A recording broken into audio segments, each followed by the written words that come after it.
ज्ञानवापी मस्जिद के परिसर में एसआई के सर्वे के खिलाफ हाईकोर्ट पहुंचा है मुस्लिम पक्ष। दोपहर 12 बजे जस्टिस प्रकाश पाड़िया की बेंच में है याचिका पर सुनवाई। सिविल वाद की वैधता वाले मामले में हाईकोर्ट सुनवाई करेगा। हिंदू पक्ष ने भी हाईकोर्ट में कैविएट दाखिल की है, अपना पक्ष रखने की गुहार लगाई है। सुप्रीम कोर्ट ने मुस्लिम पक्ष को हाईकोर्ट जाने के लिए कहा था। बुधवार शाम 5 बजे तक सर्वे पर रोक रहेगी। एडवोकेट हरिशंकर जैन बोले, सर्वे पर रोक के आदेश को स्टे न समझा जाए। मुस्लिम पक्ष को हाईकोर्ट जाने का मौका मिला है। हिंदू पक्षीय वकील विष्णु जैन ने कहा, एएसआई सर्वे से ही ज्ञानवापी का सच सामने आएगा। सत्य परेशान हो सकता है, पराजित नहीं। सुप्रीम कोर्ट के आदेश पर यूपी के डिप्टी सीएम केशव प्रसाद मौर्य का बयान। अंजुमन कमेटी के ज्वाइंट सेक्रेटरी का आरोप, सर्वे के जरिए काशी का माहौल खराब करने की साजिश हुई। ज्ञानवापी के सच को झुटलाया नहीं जा सकता, केंद्रीय मंत्री अश्विनी कुमार चौबे का बयान। ज्ञानवापी मस्जिद पर राम मंदिर की तरह ही आएगा फैसला, केंद्रीय मंत्री साध्वी निरंजन ज्योति का बयान। ज्ञानवापी मस्जिद परिसर में खुदाई रोकना पॉजिटिव डेवलपमेंट, मुस्लिम धर्मगुरु खालिद रशीद फिरंगी बहली का बयान। आज सुबह 9:30 बजे बीजेपी संसदीय दल की बैठक है। मानसून सत्र को लेकर आगे की रणनीति बनेगी। विपक्षी दलों के गठबंधन इंडिया की भी आज अहम बैठक है। मल्लिकार्जुन खड़गे के ऑफिस में ये मीटिंग होगी। मानसून सत्र के लिए आगे की रणनीति तैयार होगी। संसद के दोनों सदनों में आज भी कार्रवाई होने की संभावना कम ही है। मणिपुर को लेकर भारी हंगामे की वजह से कार्रवाई स्थगित चल रही है। आप सांसद संजय सिंह को राज्यसभा से सस्पेंड किए जाने के बाद विपक्षी सांसद रात भर धरने पर बैठे रहे। कई विपक्षी पार्टियों ने समर्थन दिया। राज्यसभा से सस्पेंशन के बाद बोले संजय सिंह, पीएम संसद में आकर मणिपुर हिंसा पर जवाब क्यों नहीं दे रहे। संजय सिंह के सस्पेंशन पर बोले दिल्ली के मंत्री सौरभ भारद्वाज, सच्चाई की आवाज उठाने की वजह से ये कार्रवाई हुई है।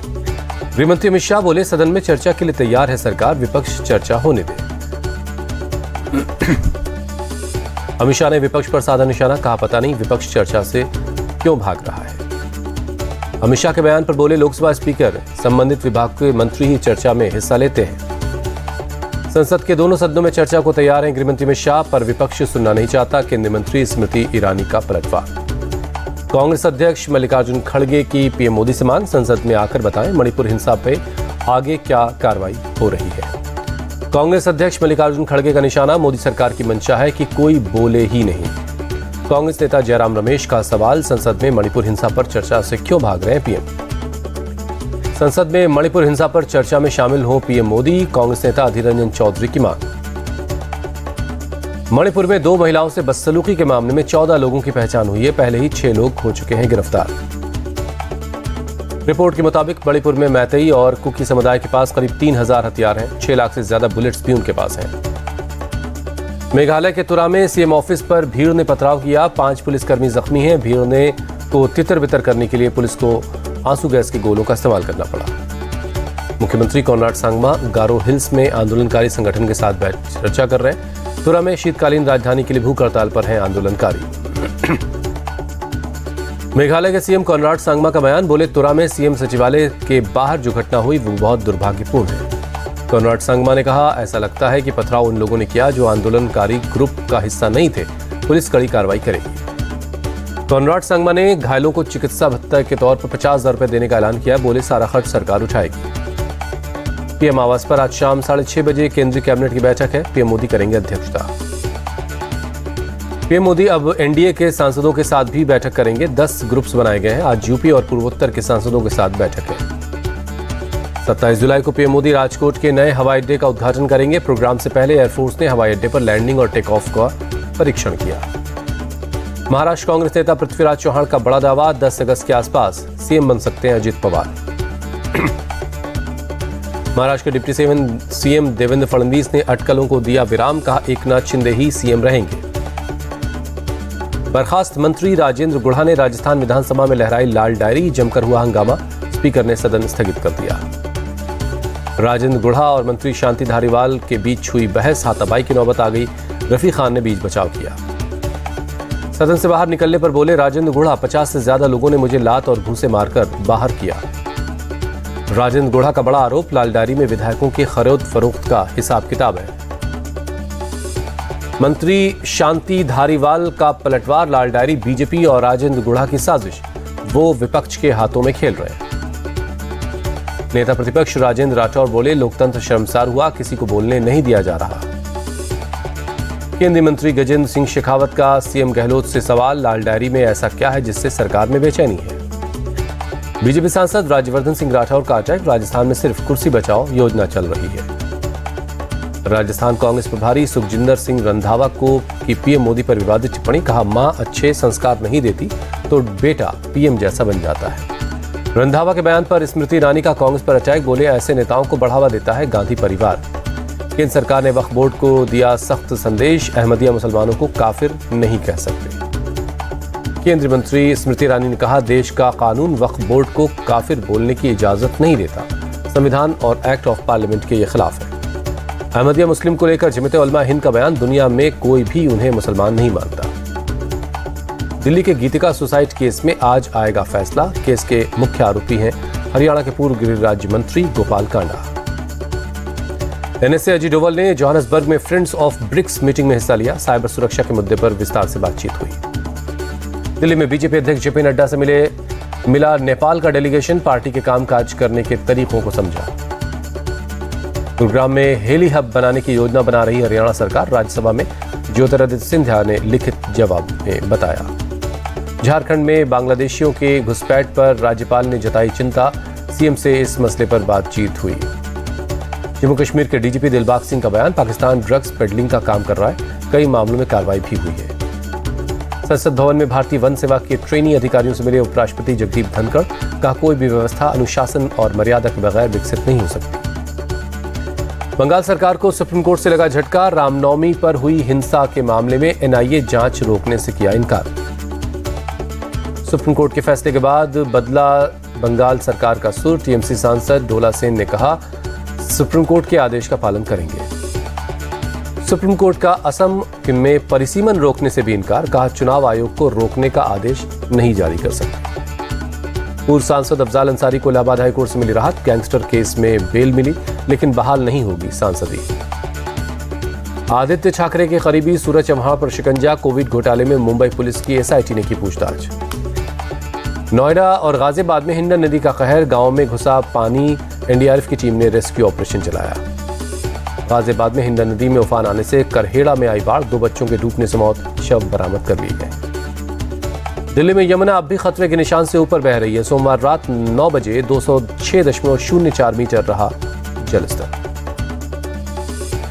मुंबई में आज भी भारी बारिश का अलर्ट है, 27 जुलाई को रायगढ़, कोल्हापुर और सतारा के लिए ऑरेंज अलर्ट जारी हुआ है। गुजरात के जूनागढ़ में बारिश की वजह से जर्जर इमारत गिरी, 3 लोगों की मौत। हरिद्वार में गंगा नदी का जलस्तर बढ़ा, निचले इलाकों में पड़ सकता है इसका असर। प्रशासन की पूरे हालात पर नजर है, कहा आपदा कंट्रोल रूम को हर घंटे अपडेट किया जा रहा है। बारिश की वजह से हरिद्वार में दरक रहा है मनसा देवी का मंदिर का पहाड़, सीएम धामी ने कहा केंद्र से मदद लेंगे। पंजाब के डीआईजी ने गुरदासपुर कॉरिडोर का दौरा किया, बाढ़ की स्थिति का जायजा लिया। कांग्रेस नेता मनीष तिवारी ने केंद्र से मांग की, पंजाब को 20,000 करोड़ का स्पेशल पैकेज दिया जाए। हैदराबाद के कई इलाकों में बीती शाम तेज बारिश हुई, जगह जगह पानी भर गया। चेन्नई में बीती रात हुई मूसलाधार बारिश, सड़क पर यातायात पर पड़ा इसका बुरा असर। कर्नाटक के मंगलुरु में बारिश बनी मुसीबत, कई गांवों में जलभराव से जनजीवन अस्त व्यस्त है। यूपीएचएस ने अभियान चलाकर अवैध रूप से रह रहे रोहिंग्या को गिरफ्तार किया, सीमा पार कर अलग अलग जिलों में रह रहे थे सभी। पूरे उत्तर प्रदेश में कुल 74 रोहिंग्या गिरफ्तार हुए, 17 रोहिंग्या अलीगढ़ से गिरफ्तार किए गए। जम्मू कश्मीर के श्रीनगर में डल झील में हाउस बोट में लगी आग, दमकल की टीम ने कड़ी मशक्कत के बाद आग पर काबू पाया। केंद्रीय सड़क परिवहन मंत्री नितिन गडकरी का बयान, बोले हमारे देश में हर घंटे एक्सीडेंट से 18 लोगों की मौत हो जाती है, हमें इसका समाधान निकालना चाहिए। अलीगढ़ के टप्पल में 2 से 3 गाड़ियां आपस में टकराई, हादसे में 3 लोगों की मौत, पुलिस ने दी जानकारी। तमिलनाडु के विरुधुनगर में माचिस बनाने वाली फैक्ट्री में हुआ विस्फोट, दूर तक उठती दिखाई दी आग की लपटें। चाइनीज मांझे के खिलाफ दिल्ली पुलिस का ऑपरेशन जारी है, लोगों को जागरूक किया जा रहा है। महाराष्ट्र के गढ़चिरौली में पुलिस को बड़ी कामयाबी मिली। 8 लाख के इनामी 2 नक्सलियों ने सरेंडर किया। यूपी के संत कबीर नगर में इंडियन एयरफोर्स के विमान के 2 पार्ट्स गिरे। किसी तरह के जान माल के नुकसान की खबर नहीं है। नोएडा के फेज 2 में एक इमारत में लगी आग। फायर ब्रिगेड की टीम ने आग पर काबू पाया। सीएम योगी ने काशी विश्वनाथ मंदिर में पूजा अर्चना की। काल भैरव मंदिर भी गए। मैनकाइंड फार्मा ने दुबई में बुर्ज खलीफा पर दिखाया अपना शानदार सफर। कंपनी का फोकस सस्ती और हाई क्वालिटी मेडिसिन लोगों तक पहुंचाना है। कंपनी के मैनेजिंग डायरेक्टर राजीव जुनेजा का बयान, ग्लोबल हेल्थ सर्विस को बेहतर करना हमारा मिशन। ग्रीस के जंगलों में लगी आग हुई बेकाबू। 64 नए इलाकों को आग ने अपनी चपेट में ले लिया है। तुर्की के जंगल में लगी आग बुझाने में रूसी विमान मदद कर रहे हैं। रूस ने समंदर से पानी लेकर बोड्रम इलाके में गिराते हुए वीडियो शेयर किया है। चीन में तूफान डॉक्सुरी के चलते तेज हवाएं और भारी बारिश का अलर्ट है। नाव और जहाजों को बंदरगाह वापस बुला लिया गया है। कैमरून में 4 मंजिला इमारत ढहने से 33 लोगों की मौत हो गई। मलबे में फंसे लोगों को रेस्क्यू किया जा रहा है। रूस की राजधानी मॉस्को में 2 इमारतों पर ड्रोन अटैक हुआ है। रूस ने यूक्रेन को इसके लिए दोषी ठहराया है।